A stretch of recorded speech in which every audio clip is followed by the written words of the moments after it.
Baik, Assalamualaikum warahmatullahi wabarakatuh. Selamat datang di dalam perkuliahan daring dari mata kuliah yang berkaitan dengan mata kuliah rekayasa perangkat lunak atau software engineering. Pada materi kali ini kita akan membahas tentang salah satu diagram yang dibutuhkan di dalam perancangan atau pemodelan kebutuhan yang disebut dengan activity diagram. Yang mana activity diagram ini termasuk ke dalam suatu diagram UML, yang mana UML tersebut itu diimplementasikan ketika kita akan mengembangkan suatu sistem perangkat lunak atau perangkat lunak dengan pendekatan object oriented. Oke, mari kita ikuti secara bersama untuk materi kali ini. Semoga apa yang kita bahas ini bisa bermanfaat. Oke, sekarang kita masuk ke dalam tujuan perkuliahan. Setidaknya ada dua tujuan perkuliahan dari kegiatan atau materi kali ini untuk memahami tentang activity diagram. Yang pertama adalah memahami proses pemodelan kebutuhan secara atau dengan pendekatan orientasi objek dengan menggunakan activity diagram. Jadi di sini kita akan mencoba untuk melihat karakteristik dari activity diagram itu sendiri serta notasi-notasi yang ada di dalam activity diagram dan juga example atau contoh dari activity diagram.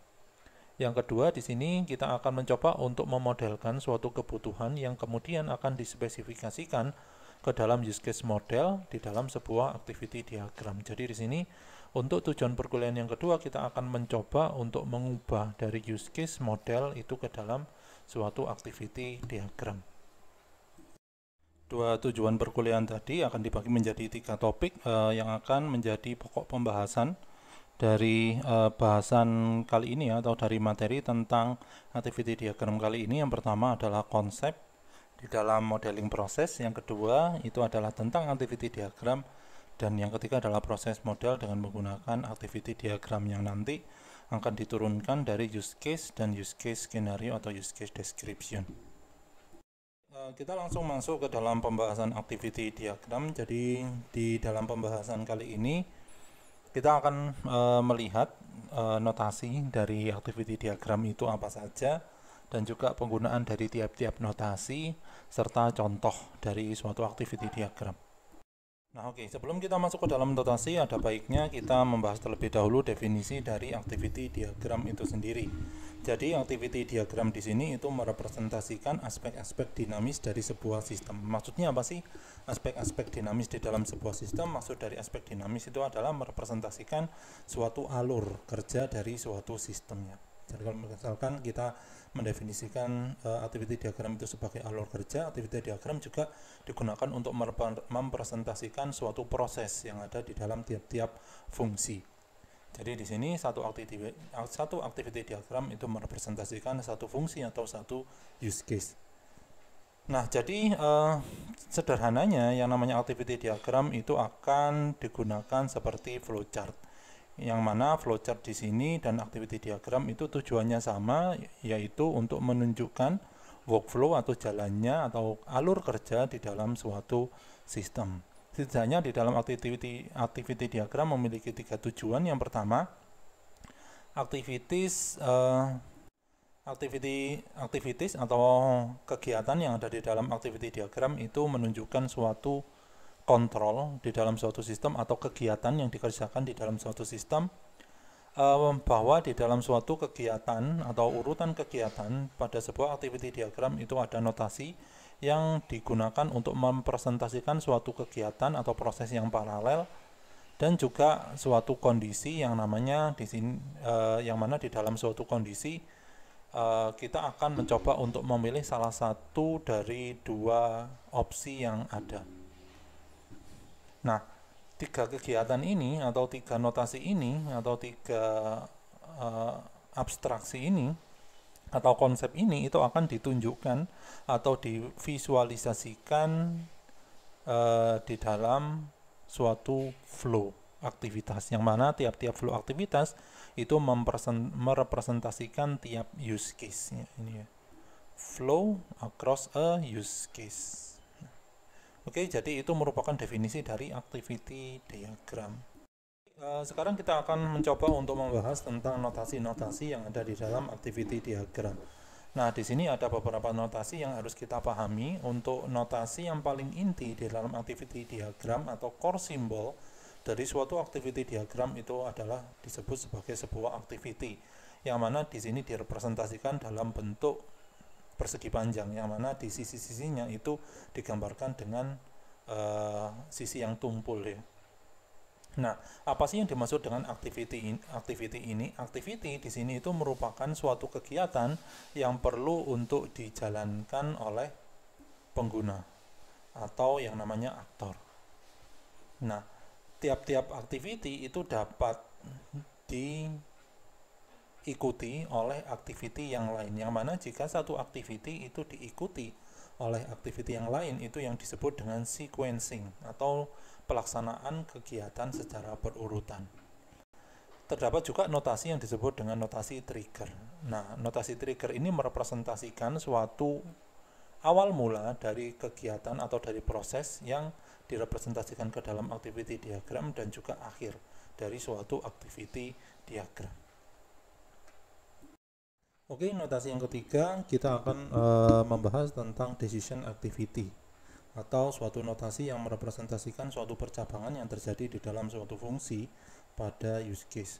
Nah, decision atau percabangan ini direpresentasikan dengan simbol diamond atau simbol ketupat ya. Jadi di sini atau pada simbol diamond ini atau pada decision activity, jika ada trigger yang masuk ke suatu notasi ini, maka harus disertai dengan suatu notasi tambahan yaitu yang disebut dengan quote.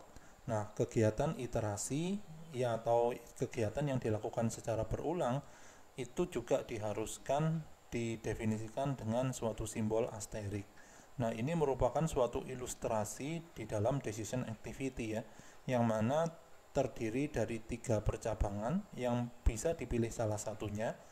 Yang pertama adalah ketika suatu kondisi itu salah, ini false. Ketika kondisi itu benar atau true, dan kondisi yang lainnya atau kondisi yang ketiga. Oke, kita lanjutkan lagi untuk notasi yang keempat yaitu parallel process, yang mana di dalam parallel process ini direpresentasikan ke dalam sebuah synchronization bar. Nah, apa yang dimaksud dengan synchronization bar? Yang dimaksud dengan synchronization bar itu merupakan suatu garis yang ditebalkan yang bisa disusun secara horizontal maupun disusun secara vertikal. Jadi kalau misalkan ada 2 atau lebih suatu aktivitas yang keluar dari synchronization bar atau parallel process, ini akan merepresentasikan suatu kegiatan atau aktivitas yang dilakukan secara paralel. Nah, apa sih yang dimaksud dengan kegiatan yang dilakukan secara paralel? Ya, artinya kegiatan ini itu tidak dijalankan secara berurutan. Artinya bisa dilakukan secara bersamaan. Nah, synchronization bar ini akan dituliskan atau digambarkan secara berpasangan. Yang artinya berpasangan itu seperti contoh di sini ya. Jadi di sini ada input, setelah itu dilanjutkan dengan synchronization bar yang merepresentasikan paralel proses. Baru setelah itu dari paralel proses itu akan dilanjutkan untuk mengeksekusi 2 aktivitas atau 2 kegiatan. Kita misalkan bahwa kegiatan atau 2 kegiatan paralel ini adalah paralel atau kegiatan A dan kegiatan B. Selanjutnya setelah kegiatan A dan kegiatan B dilaksanakan, itu akan ditutup lagi oleh paralel proses atau yang disebut dengan synchronization bar. Berarti di sini A atau notasi paralel proses yang pertama ini merepresentasikan awal dari kegiatan atau activity A dan activity B, sedangkan untuk paralel proses yang kedua merepresentasikan akhir dari activity A dan activity B. Itu yang disebut dengan berpasangan. Nah, di sini synchronization bar selanjutnya itu akan mengakhiri suatu kegiatan yang dilakukan secara paralel seperti yang sudah kita contohkan tadi. Nah, untuk selanjutnya kita akan mencoba untuk membahas apa keterkaitan dari activity diagram dengan use case, yang mana use case ini sudah kita pelajari pada beberapa pertemuan sebelumnya. Nah, activity diagram dengan use case atau activity diagram itu akan bisa digunakan untuk mendeskripsikan salah satu dari 2 hal ini ya. Yang pertama untuk mendeskripsikan skenario dari suatu use case. Jadi kalau misalkan kita lihat dari dalam use case skenario atau use case description, di situ pasti akan ada yang namanya flow of event dan alternate flow of event. Nah, alternate flow of event dan flow of event itu akan dimodelkan suatu langkah-langkah secara berurutan atau sequential flow-nya itu melalui activity diagram. Activity diagram itu akan juga bisa digunakan untuk mendeskripsikan suatu metode yang complicated atau metode yang rumit. Activity diagram ini dapat disematkan atau dapat digunakan untuk seluruh model elemen di dalam suatu use case maupun view logic yang ada di dalam suatu OOAD. Nah, activity diagram itu sangatlah efektif untuk mengilustrasikan atau menggambarkan suatu urutan langkah dari tiap-tiap event yang ada di dalam suatu use case diagram. Suatu activity diagram itu juga akan bisa digunakan untuk menspesifikasikan dan mendefinisikan tiap-tiap event atau skenario di dalam use case diagram. Berarti di sini sudah benar ya, bahwa yang namanya activity diagram itu digunakan untuk merepresentasikan suatu urutan langkah yang terjadi di dalam flow of event dan juga alternate flow of event di dalam suatu use case diagram atau use case skenario ya. Nah, selanjutnya apa kelemahan di dalam penggunaan suatu activity diagram? Jadi activity diagram ini merepresentasikan atau menggambarkan apa yang terjadi tetapi tidak merepresentasikan siapa yang menjalankan sesuatu aktivitas atau kegiatan tertentu. Nah, di dalam suatu domain modeling atau di dalam suatu pemodelan domain atau pemodelan domain permasalahan, tipe diagram atau diagram dengan tipe ini itu tidak merepresentasikan setiap peran di dalam tiap departemen yang bertanggung jawab terhadap tiap-tiap aktivitas. Sedangkan di dalam kegiatan programming kita membutuhkan siapa yang menjalankan suatu aktivitas karena tiap-tiap orang itu pasti akan memiliki tanggung jawab yang berbeda dengan orang yang lain. Sehingga di sini perlu ada suatu notasi tambahan di dalam suatu activity diagram yang disebut dengan swim lane. Baik, dari deskripsi tadi berarti kita masuk ke dalam notasi yang ke-4 atau enggak 5 ya, yaitu swim lane ya.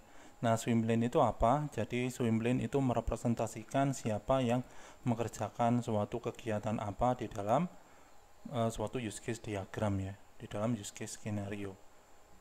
Ya, jadi suatu swim lane itu akan menyusun suatu activity diagram itu secara vertikal atau horizontal dan itu dipisahkan dengan beberapa garis ya. Jadi contoh dari swim lane itu seperti ini.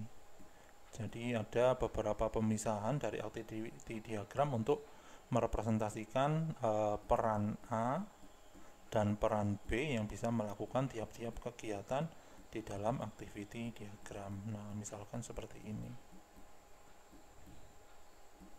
Ini ada activity seperti ini ya.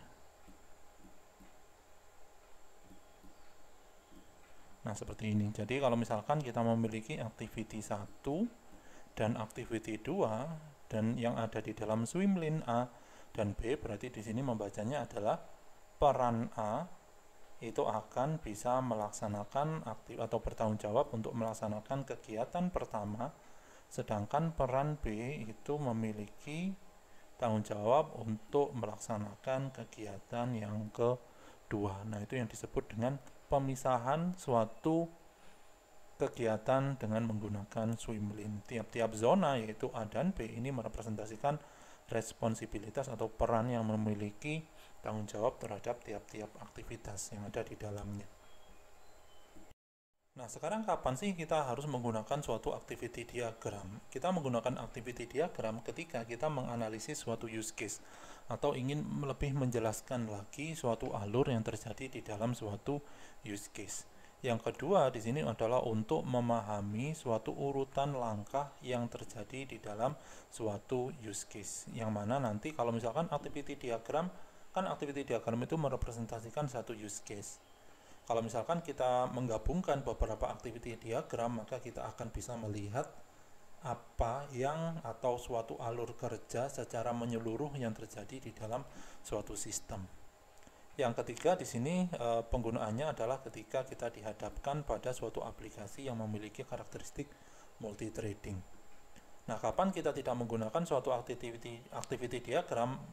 Yang pertama itu adalah ketika kita ingin melihat kolaborasi antar tiap-tiap objek yang terjadi di dalam suatu aplikasi. Nah, ini kita jangan menggunakan activity diagram, tetapi kita bisa menggunakan diagram-diagram yang lebih representatif untuk bisa merepresentasikan struktur dari suatu aplikasi ya, atau dari suatu perangkat lunak seperti menggunakan sequence diagram atau kelas diagram. Yang kedua, di sini activity diagram itu tidak digunakan ketika kita ingin mendeskripsikan bagaimana suatu objek itu memiliki behavior atau memiliki perilaku tertentu dan bagaimana perilaku tersebut itu berjalan selama proses pelaksanaan use case itu terjadi. Nah, kalau misalkan kita ingin melihat bagaimana behavior dari suatu objek, maka kita bisa menggunakan sequence diagram. Baik, berikutnya kita akan membahas contoh dari suatu activity diagram ya. Jadi di sini secara lengkap dideskripsikan notasi-notasi yang ada di dalam suatu activity diagram kecuali swim lane ya. Jadi di sini ada trigger start ya untuk memulai suatu kegiatan dan trigger end untuk mengakhiri suatu activity diagram. Requested order itu merupakan suatu permintaan yang ada dari sistem yang lain ya. Jadi di sini kegiatan itu dimulai bukan dari requested order tetapi dimulai ketika dilakukan receive order. Ya, ini merupakan kegiatan pertama. Ketika receive order dilakukan, selanjutnya terjadi branching atau percabangan. Yang mana jika order itu diterima, maka akan dilanjutkan ke dalam suatu kegiatan fill order. Jika order itu ditolak, maka akan dilanjutkan ke merge ya, ke dalam merging yang ada yang direpresentasikan dalam suatu notasi diamond, baru dilanjutkan ke close order, yaitu kalau misalkan order rejected ya. Order rejected berarti di sini akan dijalankan close order, kegiatan ini berakhir. Tetapi kalau misalkan order accepted, maka kegiatan fill order akan dijalankan. Selanjutnya terjadi forking atau pelaksanaan kegiatan secara paralel. Berarti di sini kegiatan send invoice yang akan menghasilkan luaran yaitu invoice, yang kemudian dilanjutkan dengan accept payment, dan juga ship order itu akan dilakukan secara paralel ya. Dilakukan secara paralel atau dilakukan secara bersamaan. Dimulai dari forking dan diakhiri dengan joining. Berarti ketika di join berarti kegiatan ini itu akan berakhir dan dilanjutkan ke close order. Nah, itu merupakan salah satu contoh bagaimana pembacaan suatu activity diagram. Nah, baik, untuk contoh selanjutnya bagaimana ini membacanya. Jadi ketika kita menggunakan suatu swim lane, maka kita perhatikan terlebih dahulu swim lane tersebut. Berarti di dalam suatu use case ini itu ada tiga peran ya. Yang pertama adalah komuter, yang kedua adalah ticket vending machine, dan yang ketiga adalah bank. Dimulai dari mana? Dimulai dari komuter. Yang pertama dilakukan trigger start, dilakukan start session atau activity start session, dilanjutkan ke dalam request trip info yang bertanggung jawab untuk melakukan activity request trip info ini siapa? Yang bertanggung jawab adalah ticket vending machine. Setelah itu dilanjutkan dilaksanakan oleh komuter dengan menjalankan provide trip info. Selanjutnya dilaksanakan oleh ticket vending machine dengan menjalankan kegiatan atau activity proses trip info. Dilanjutkan ke request payment. Dari request payment itu akan diarahkan ke komuter, yang mana di sini komuter akan menjalankan suatu activity yaitu provide payment info. Dilanjutkan lagi ke ticket vending machine yaitu proses payment. Setelah proses payment dilakukan, maka akan ada branching atau percabangan di sini. Yang pertama, jika suatu pembayaran itu dilakukan secara cash ya, dilakukan secara cash atau dengan menggunakan suatu kartu.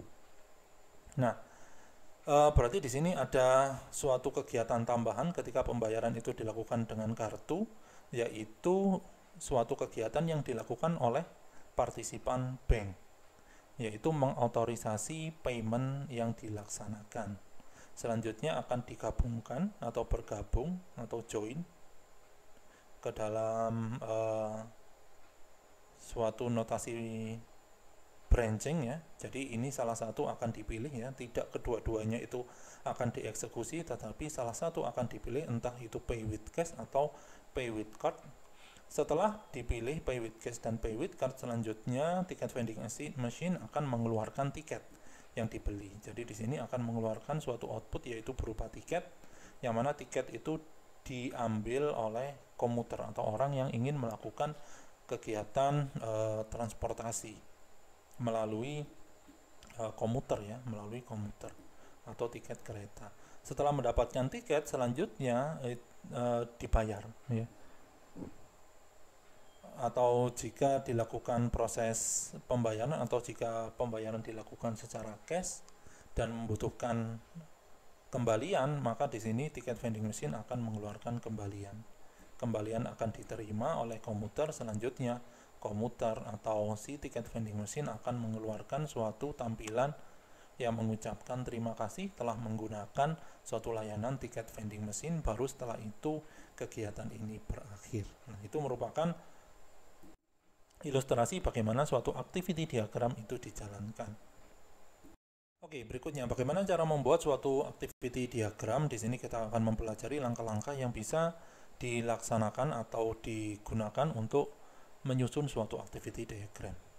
Terdapat beberapa langkah di dalam membuat suatu activity diagram. Yang pertama itu adalah kita harus mendapatkan use case specification-nya dulu, atau kita harus mengidentifikasikan use case specification yang ada di dalam use case.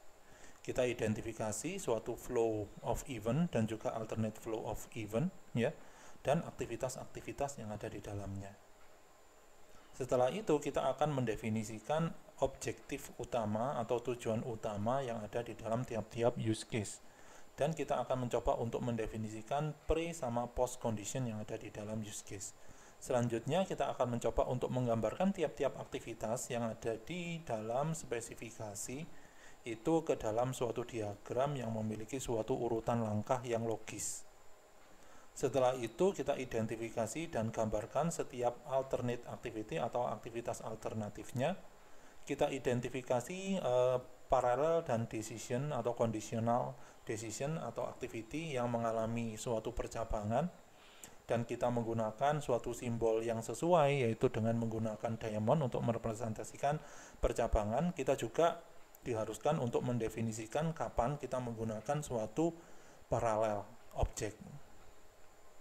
Maaf, bukan paralel objek ya, tetapi paralel proses. Setelah itu kita definisikan triggernya, baik itu trigger yang memulai, guard, dan juga trigger yang mengakhiri suatu proses.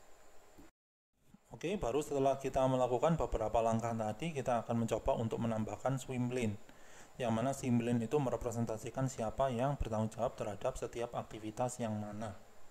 Jadi di sini swim lane itu bisa digambarkan secara vertikal seperti ini ya, seperti contoh yang kedua tadi, atau digambarkan secara horizontal, tergantung dari style pembuatan activity diagram yang digunakan ya. Nah, tiap-tiap swim lane itu akan dinamai dengan tiap-tiap aktor yang bertanggung jawab atau tiap-tiap peran yang bertanggung jawab terhadap suatu kegiatan tertentu. Nah, untuk berikutnya atau langkah berikutnya setelah kita membuat suatu activity diagram, langkah selanjutnya yang dilakukan itu adalah melaksanakan evaluasi dan analisisnya. Jadi di dalam kegiatan evaluasi ini akan diidentifikasikan atau kita akan melakukan pengecekan terhadap objektif dari sebuah activity diagram itu tadi ya. Jadi apakah suatu workflow itu akan mencapai suatu tujuan yang diharapkan dari suatu use case description, itu akan kita samakan, dan apa yang harus dicapai ketika seseorang itu sudah melaksanakan suatu activity diagram. Yang kedua, kita akan mencoba untuk mengecek kesesuaian penghubungan notasi-notasi yang ada di dalam activity diagram. Yang pertama adalah melihat apakah seluruh percabangan itu sudah memiliki suatu percabangan yang menutup percabangan yang membuka tadi. Jadi paralel maupun suatu percabangan itu harus ditutup dengan notasi yang sama ya. Apakah tiap-tiap yang ketiga, apakah tiap-tiap alternatif flow itu sudah dimodelkan. itu juga harus diidentifikasikan ya. Yang keempat adalah setiap action, setiap trigger dan kondisi keyword itu apakah sudah sesuai dengan tiap-tiap flow yang ada. Dan yang terakhir kita diharuskan untuk mengecekkan apakah terdapat suatu alur yang tidak komplit atau tidak diakhiri di dalam suatu diagram, karena ini biasa terjadi ya. Ada suatu activity, dia itu ada input tetapi nggak ada outputnya gitu. Nah, itu merupakan langkah-langkah yang bisa dilakukan ketika kita akan melaksanakan evaluasi dan analisis terhadap activity diagram yang sudah kita gambarkan.